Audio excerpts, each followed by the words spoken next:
चाहे अब पलट के देखब ना, सपनों में जरी ठेकब ना।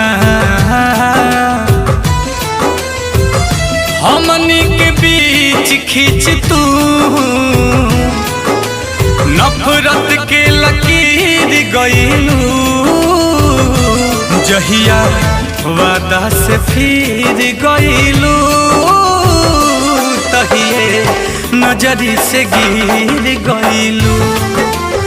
ओ जहिया वादा से फिर गइलू, तहिए नजरी से गिर गइलू। जब पलट के